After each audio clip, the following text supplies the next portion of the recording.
सुनेत्रा पवार यांनी उपमुख्यमंत्रीपदाची शपथ घेतली। सुनेत्रा पवार राज्याच्या पहिल्या महिला उपमुख्यमंत्री झाल्या। सुनेत्रा पवार यांच्याकडे राज्य उत्पादन शुल्क, क्रीडा आणि युवक कल्याण तसंच अल्पसंख्याक विकास खातं सोपवण्यात आलंय। अजित पवारांकडील अर्थ खातं मात्र सुनेत्रा पवार यांच्याकडे सोपवण्यात आलेलं नाही। अजित पवारांचा राजकीय वारसदार कोण याविषयीच्या राजकीय चर्चांना त्यामुळे आता पूर्ण विराम मिळाला। सुनेत्रा पवारांनी उपमुख्यमंत्रीपदाची शपथ घेतल्यानंतर पोस्ट करत भावना व्यक्त केली। जबाबदारी स्वीकारताना मन अक्षरशः भरून येतंय। दादांच्या अकाली जाण्याने मनावर दुःखाचा मोठा डोंगर कोसळला असला तरी त्यांनी शिकवलेली कर्तव्यनिष्ठा, संघर्षाची ताकद आणि जनतेप्रतीची बांधिलकी हाच माझा खरा आधार आहे, असं सुनेत्रा पवार म्हणाल्या। राष्ट्रवादीच्या राष्ट्रीय अध्यक्षाची निवड लांबणीवर गेली। विधिमंडळ गटनेता निवड आणि उपमुख्यमंत्री पदाचा शपथविधी पार पडला। पक्षाकडे कार्यकारी अध्यक्ष हे महत्त्वाचं पद असल्यानं राष्ट्रीय अध्यक्ष निवडण्याची घाई केली जाणार नाही।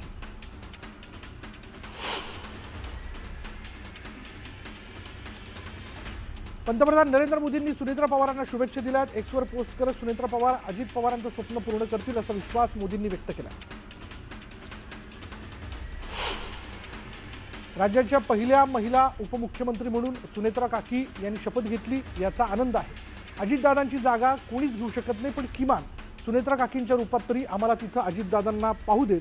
डोक्यावर डोंगरा एवढं दुःख असताना आणि आम्ही सर्वजण शोकाकुल असताना त्यांना शुभेच्छा तरी कशा द्याव्यात हे कळत नाही, अशी भावनिक पोस्ट रोहित पवारांनी केली आहे। मंत्रालयात उपमुख्यमंत्र्यांच्या खोलीच्या नावाची पाटी काढण्यात आलेली। अजितदादांच्या नावाची पाठीकडे सुनेत्रा पवारांच्या नावाची पाटी लावण्यात आली। उपमुख्यमंत्रीपदाची शपथ घेण्यापूर्वी सुनेत्रा पवारांनी देवगिरी बंगल्यावर अजित पवारांना अभिवादन केलं। अजितदादांचे आशीर्वाद घेऊन सुनेत्रा पवारांनी उपमुख्यमंत्रीपदाची शपथ घेतली।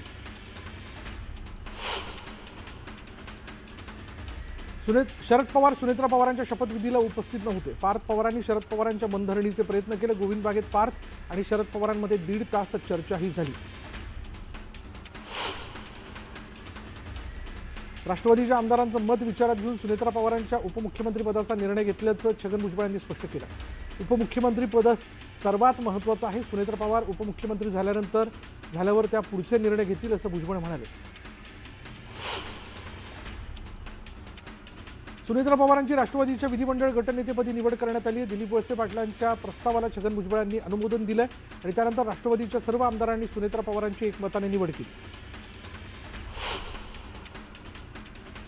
सुनेत्रा पवारांची राष्ट्रवादीच्या पक्षनेतेपदीही एकमताने निवड करण्यात आली आहे। त्यामुळे सुनेत्रा पवारांकडे आता पक्षनेता म्हणून राष्ट्रवादी पक्षाचे सर्व संविधानिक अधिकार असणार आहेत। सुनेत्रा पवारांनी राज्यसभा खासदार पदाचा राजीनामा दिला। राज्यसभेचे सभापती CP राधाकृष्णन यांच्याकडे त्यांनी राजीनामा सोपवला। सुनेत्रा पवारांबाबत उपमुख्यमंत्रीपदाचा निर्णय स्वागतार्ह असल्याचं सुजय विखे पाटलांनी म्हटलंय, तर लोकभावनांचा आदर करत हा निर्णय झाला असणार असंही ते म्हणाले। खासदार सुनील तटकरेंनी दोन्ही राष्ट्रवादीच्या विलीनीकरणाची चर्चा फेटाळली आहे। कृषी प्रदर्शनावेळी चहापानासाठी बारामतीत बैठक झाली असल्याची माहिती तटकरेंनी दिली। तर जिल्हा परिषद आणि पंचायत समिती निवडणुकीबाबत यावेळी चर्चा झाल्याचं तटकरे म्हणाले। राष्ट्रवादीच्या विलीनीकरणाची चर्चा आणि दावे तटकरेंनी फेटाळले। अजित पवार आणि माझी 4 वेळा भेट झाल्याचं जयंत पाटलांनी म्हटलंय, तर दोन्ही राष्ट्रवादी एकत्रित याव्यात अशी अजितदादांची अंतिम आणि तीव्र इच्छा होती असंही ते म्हणाले। विलीनीकरणाच्या चर्चेची जबाबदारी माझ्यावर होती। 12 तारखेला विलीनीकरणाची घोषणा होणार होती, असा गौप्यस्फोटही जयंत पाटलांनी केला। दोन्ही राष्ट्रवादीच्या विलीनीकरणाच्या चर्चेबाबत माहिती नसल्याची प्रतिक्रिया राष्ट्रवादीच्या आमदार सना मलिक यांनी दिली। दोन्ही राष्ट्रवादी एकत्र यावेत ही अजित पवारांची इच्छा असेल तर पवार कुटुंब योग्य निर्णय घेईल, असं मलिक म्हणाले। दोन्ही राष्ट्रवादी एकत्र आल्या तर आम्हाला आनंदच होईल, अशी प्रतिक्रिया मंत्री गिरीश महाजन यांनी दिली। दरम्यान दोन्ही राष्ट्रवादी एकत्र होण्याबाबत काही असतं तर शरद पवारांना बोलावलं असतं, असंही महाजन म्हणाले।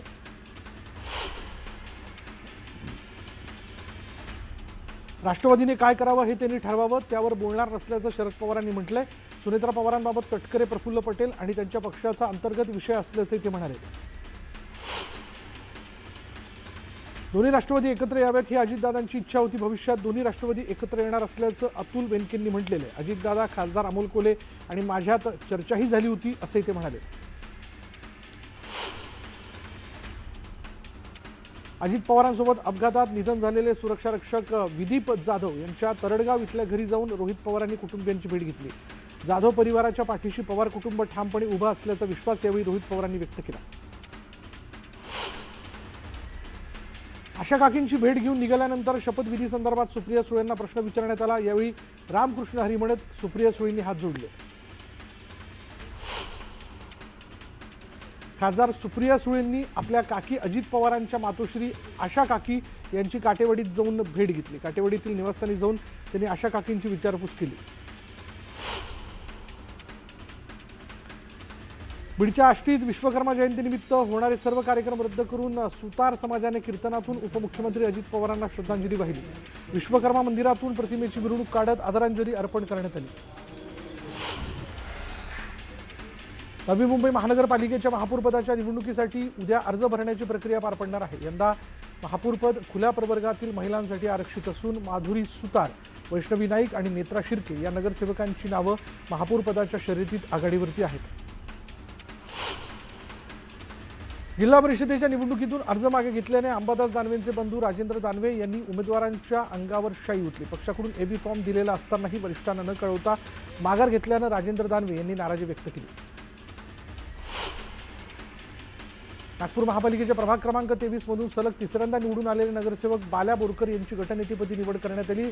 याआधी त्यांनी स्थायी समिती आणि परिवहन समितीचं अध्यक्षपद भूषवलं. सोलापूर महानगरपालिकेच्या भाजपच्या गटनेतेपदी नरेंद्र काळेंची निवड करण्यात आली. सोलापूर महानगरपालिकेचे 102 पैकी 87 नगरसेवक हे भाजपचे आहेत. दरम्यान 6 फेब्रुवारीला सोलापूर महानगरपालिकेत महापौर निवडण्याची प्रक्रिया पार पडेल. त्यामुळे महापौर कोण होणार हे पाहणं महत्त्वाचं आहे.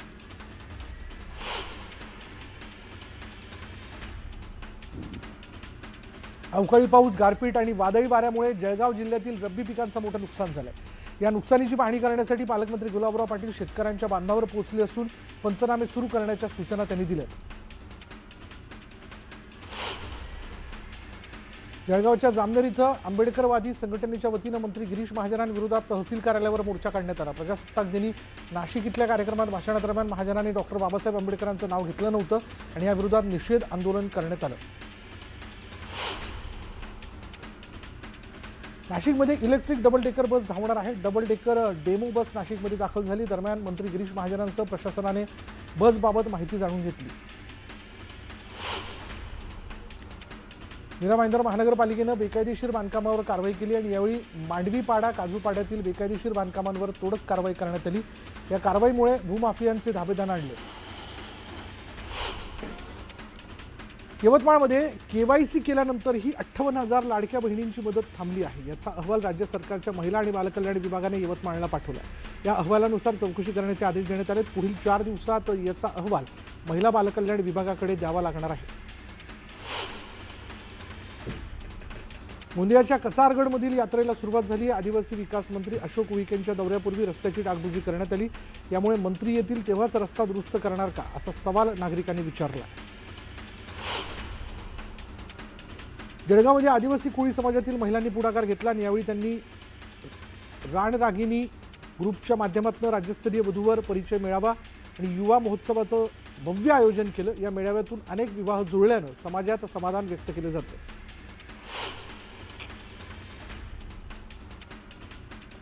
बाळासाहेब ठाकरे यांच्या जयंतीच्या निमित्तानं एसटी महामंडळाची एसटी संगीत तीर्थाटन योजना सुरू झाली आहे. 40 जणांचा गट करून तीर्थक्षेत्र किंवा पर्यटन स्थळी प्रवास करता येणार आहे. यात महिला, ज्येष्ठ आणि अमृत ज्येष्ठ नागरिकांना विशेष सवलती देण्यात येणार आहेत. जामनेर तहसील कार्यालयासमोर आंबेडकरी संघटनांनी मोर्चा काढला. यावेळी गिरीश महाजनांचा निषेध करण्यात आला. प्रजासत्ताक दिनी बाबासाहेब आंबेडकरांच्या भाषणात उल्लेख न केल्यानं हा मोर्चा काढण्यात आला. हिंगोलीत विवाहित मुलीला